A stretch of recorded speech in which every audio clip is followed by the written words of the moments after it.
Hello every one. Decoding എത്തിക്കൽ ഫിനാൻസിൻ്റെ പുതിയൊരു എപ്പിസോഡിലേക്ക് എല്ലാവർക്കും സ്വാഗതം.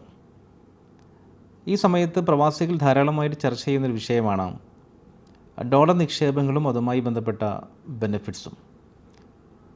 നമുക്കറിയാം, ഈ സമയത്ത് റിസർവ് ബാങ്ക് FCNRA-B ഓപ്പണാക്കിയിരിക്കുകയാണ്.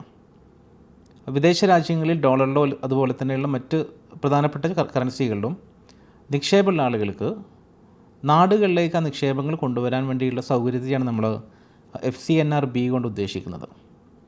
അങ്ങനെ കൊണ്ടുവരുന്ന ആളുകൾക്ക് ഉയർന്ന പലിശ നിരക്കാണ് നമ്മുടെ നാട്ടിൽ ബാങ്കുകൾ ഓഫർ ചെയ്യുന്നത്. 6 to 7% വരെ അതിന് പലിശ കൊടുക്കുന്നു. അതുപോലെ തന്നെ അങ്ങനെ കൊണ്ടുവരുന്ന എമൗണ്ടിൻ്റെ എഗെയിൻസ്റ്റായിട്ട് അതിനെ ലീൻ എമൗണ്ടായി കൺസിഡർ ചെയ്തിട്ട് ഏകദേശം 85% എമൗണ്ടിന് ഈക്വലായിട്ടുള്ള OD നമ്മുടെ നാട്ടിലെ ബാങ്കുകൾ സ്ഥാപനങ്ങൾക്കും മറ്റുമൊക്കെ ഓഫർ ചെയ്യുന്നുണ്ട്.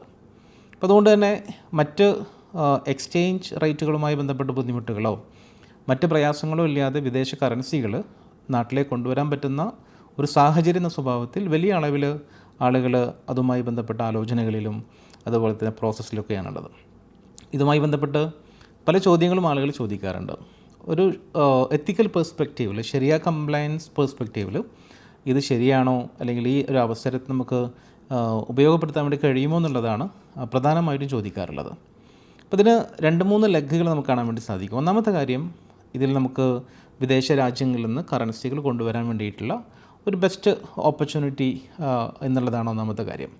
നമുക്ക് ആ ഒരു സംഗതി നമ്മൾ പ്രയോജനപ്പെടുത്തുമ്പോൾ നമുക്ക് മറ്റ് പ്രയാസങ്ങളില്ലാതെ നാട്ടിലേക്ക് കറൻസികളെ കൊണ്ടുവരാൻ വേണ്ടി പറ്റുന്ന ഒരു നല്ല അവസരം എന്ന സ്വഭാവത്തിൽ നമുക്കതിനെ പ്രയോജനപ്പെടുത്താവുന്നതാണ്. അങ്ങനെ പ്രയോജനപ്പെടുത്തുമ്പോൾ നമ്മൾ ആ എമൗണ്ട് നാട്ടിലെ അക്കൗണ്ടിൽ ഏകദേശം 1 വർഷം വരെ കീപ്പ് ചെയ്യേണ്ടതായിട്ടുണ്ട്. അപ്പം അങ്ങനെ വരുന്ന ആ നിക്ഷേപങ്ങൾക്ക്, ഡെപ്പോസിറ്റുകൾക്ക് നമുക്ക് നമുക്ക് ഓഫർ ചെയ്യുന്ന പലിശ അതുമായി ബന്ധപ്പെട്ടാണ് ഒന്നാമത്തെ കൺസേൺ. അതാണ്. അപ്പം അങ്ങനെ ലഭിക്കുന്ന പലിശ നമുക്ക് ഇത്തരം പ്രധാനപ്പെട്ട എമൗണ്ടുകൾ കൊണ്ടുവരാൻ വേണ്ടിയിട്ട് നമുക്ക് ഹസിൽ ഫ്രീ ആയിട്ടുള്ള ഈ ഒരു ഓപ്ഷൻ മാത്രമേ കാര്യമായിട്ടുള്ളൂ എങ്കിൽ നമുക്കതിനൊരു എക്സെപ്ഷണലായിട്ട് സ്വീകരിക്കാൻ കഴിയുന്നതും, എന്നാൽ നമ്മുടെ അക്കൗണ്ടിലേക്ക് വരുന്ന പലിശ നമുക്ക് എങ്ങനെയാണോ നമ്മുടെ അക്കൗണ്ടുകളിലേക്ക് വരുന്ന പലിശയുമായി ബന്ധപ്പെട്ട പ്യൂരിഫിക്കേഷൻ പ്രോസസ്സ് നടക്കേണ്ടത്, ആ വഴികളിലൂടെ നമുക്ക് പ്യൂരിഫൈ ചെയ്യാവുന്നതാണ്. നമ്മുടെ നാട്ടിൽ തന്നെ പലിശ കൊടുക്കാൻ ബുദ്ധിമുട്ടുന്ന ആളുകളുണ്ട്. അതുപോലെ തന്നെ ED ആയിട്ടുള്ള മറ്റൊരുപാട് ആളുകളുണ്ട്. അവരുടെയൊക്കെ ആവശ്യങ്ങൾക്ക് വേണ്ടിയിട്ട് നമുക്ക് ആ ഫണ്ട് പ്രയോജനപ്പെടുത്താൻ വേണ്ടി കഴിയും. അതേസമയം ഇതിൻ്റെ രണ്ടാമത്തൊരു ഭാഗം, നമുക്ക് ഇവിടെ OD ഒക്കെ എടുക്കുന്ന ഒരു സാഹചര്യം, ഓവർ ഡ്രാഫ്റ്റ് എടുക്കുന്ന സാഹചര്യം. അപ്പോൾ അതിന് നമുക്ക് എങ്ങനെയാണ് നോക്കിക്കാണാൻ വേണ്ടി സാധിക്കുക എന്നുള്ളതാണ്. അപ്പോൾ അതിൽ ആളുകൾ പ്രധാനമായിട്ടും ഉന്നയിക്കുന്ന കാര്യം, നമ്മുടെ ഡെപ്പോസിറ്റുകൾക്ക് മേൽ ലഭിക്കുന്ന പലിശ നമ്മൾ സ്വീകരിക്കാതിരിക്കുകയും ഇപ്പുറത്തെ ODക്ക് നമ്മൾ കൊടുക്കേണ്ടി വരുന്ന ഒരു 6.5 to 8% വരെയുള്ള പലിശയാണ് അതുമായി ബന്ധപ്പെട്ട് പറയുന്നത്. അപ്പോൾ അതിൽ നമ്മൾ ആ ഡിഫറൻസ് മാത്രം പേ ചെയ്യുകയാണെങ്കിൽ അതൊരു നല്ല സാഹചര്യമാണല്ലോ എന്നാണ് സൂചിപ്പിക്കാറുള്ളത്. പക്ഷെ നമ്മൾ മനസ്സിലാക്കേണ്ട ഏറ്റവും പ്രധാനപ്പെട്ട ഒരു കാര്യം എന്ന് പറഞ്ഞാൽ, പലിശയുമായി ബന്ധപ്പെട്ട് പഠിപ്പിക്കപ്പെടുന്ന ഏറ്റവും സുപ്രധാനമായ കാര്യം എന്ന് പറഞ്ഞാൽ, നമ്മൾ ഏതോ നിലയിൽ പലിശ സ്വീകരിക്കുന്ന ആളുകൾ, പലിശ നമ്മുടെ അക്കൗണ്ടുകളിലോ മറ്റോ വരുന്ന അങ്ങനെയുള്ള ആളുകൾ ഏതോ സ്വഭാവത്തിൽ സ്വന്തം ബെനിഫിറ്റിന് വേണ്ടിയിട്ട് ആ പലിശ ഉപയോഗപ്പെടുത്താതിരിക്കുക എന്നുള്ളതാണ്. അത് ഏത് സ്വഭാവത്തിലുള്ള ബെനിഫിറ്റും ആയിരിക്കാം. പലപ്പോഴും ആളുകൾ പറയും, അത് ടാക്സ് പേ ചെയ്യാൻ വേണ്ടിയിട്ട് കൊടുക്കാൻ വേണ്ടി പറ്റുമോ, അല്ലെങ്കിൽ മറ്റ് പെനാൽറ്റി, റെൻ്റൽ പേയ്മെൻറ്റുകൾ, അല്ലെങ്കിൽ ഇത്തരം പലിശകൾ തന്നെ കൊടുക്കാൻ വേണ്ടിയിട്ട് ഒക്കെ പറ്റുമോ എന്ന് ചോദിക്കുന്ന ആളുകളുണ്ട്.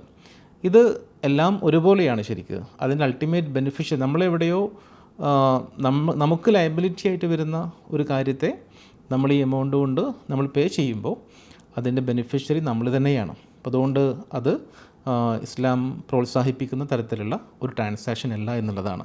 അപ്പോൾ അതുകൊണ്ട് നമുക്ക് ആ ഒരു ലിമിറ്റേഷൻ നമുക്കതുണ്ട്. അതിൻ്റെ സെക്കൻഡ് ലെഗ് എന്തായാലും നമുക്ക് ആ നിലക്ക് പ്രയോജനപ്പെടുത്താൻ കഴിയാത്ത ഒരു സാഹചര്യമാണ് നമ്മുടെ മുമ്പിലുള്ളത്.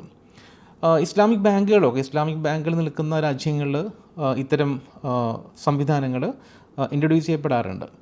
അപ്പോൾ അവിടങ്ങളിൽ ഇതിനെ വേറൊരു മെക്കാനിസമാണ് ബാങ്കുകൾ സ്വീകരിക്കാറുള്ളത്. ഇങ്ങനെ വരുന്ന എമൗണ്ടുകളെ, ഡെപ്പോസിറ്റായി വരുന്ന എമൗണ്ടുകളെ വക്കാലൊക്കെ പോലെയുള്ള ഇൻവെസ്റ്റ്മെൻറ്റ് ടൂളുകൾ ഉപയോഗിച്ചുകൊണ്ട് സ്വീകരിക്കുകയും അതിന് എക്സ്പെക്റ്റഡ് പ്രോഫിറ്റ് അവർ ഓഫർ ചെയ്യുകയും ചെയ്യും. മറുഭാഗത്ത് ഇത്തരം ഓഡികളൊക്കെ കൊടുക്കാൻ കഴിയുന്ന അത്തരം സാഹചര്യങ്ങളിൽ ഒരു അസറ്റ് ബേസ് ചെയ്തിട്ടുള്ള കമ്മോഡിറ്റി മുറാബഹ പോലെയൊക്കെയുള്ള ഒരു ഫൈനാൻസ് മോഡുകളിലൂടെ ആളുകൾ സപ്പോർട്ട് ചെയ്യുന്ന രീതികളാണ് പലപ്പോഴും ഉണ്ടാവാറുള്ളത്. അൺഫോർച്ചുനേറ്റ്ലി നമ്മുടെ നാട്ടിൽ നമുക്ക് അത്തരം ഒരു സംവിധാനം ഇല്ലാത്തതിൻ്റെ ഒരു പ്രശ്നം കൂടി ഇവിടെ ശരിക്ക് അതിൽ നമ്മൾ ഉയർത്തി കാണിക്കേണ്ടതായിട്ടുണ്ട്. കാരണം നമ്മുടെ നാട്ടിൽ റിസർവ് ബാങ്കും മറ്റുമൊക്കെ ഇത്തരം ഒരു സംവിധാനം ഇൻട്രൊഡ്യൂസ് ചെയ്യുമ്പോൾ വലിയ അളവിൽ വിദേശ കറൻസികളിൽ നിക്ഷേപം കൊണ്ടുവരാനുള്ള ഒരു ഇൻറ്റൻഷനിലാണ് ചെയ്യുന്നത്. പക്ഷെ അൺഫോർച്ചുനേറ്റ്ലി ഇത്തരം അതിന് പറ്റുന്നൊരു ഇത്തരം ബിലീഫുള്ള ആളുകളെ കൂടി അതിൻ്റെ ഭാഗമാക്കാൻ കഴിയാതെ പോകുന്നതുകൊണ്ട്, അത്തരം ഇൻക്ലൂസീവായിട്ടുള്ള അപ്രോച്ചുകൾ ഇല്ലാതെ പോകുന്നത് കൊണ്ട് തന്നെ വലിയ അളവിൽ ആളുകൾ ഈ കൺസേണൊക്കെ മനസ്സിലാക്കിയിട്ട് ഈ അവസരം പ്രയോജനപ്പെടുത്താൻ കഴിയാത്ത ആളുകൾ ധാരാളമായിട്ടുണ്ടാകുന്നു എന്നുള്ളതാണ്.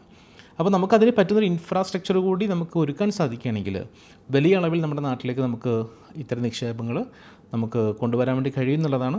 അപ്പോൾ പോളിസി മേക്കേഴ്സും അതുപോലെ തന്നെ നമ്മുടെ നാട്ടിലെ ഭരണാധികാരികളൊക്കെ അതിനുകൂടി പറ്റുന്ന സ്വഭാവത്തിലുള്ള സ്റ്റെപ്സും മറ്റൊക്കെ എടുക്കുമെന്ന ഒരു പ്രതീക്ഷയിൽ നമുക്ക് അവസാനിപ്പിക്കാം. വീണ്ടും മറ്റൊരു എപ്പിസോഡുമായിട്ട് കണ്ടുമുട്ടുന്നതുവരെ ബൈ.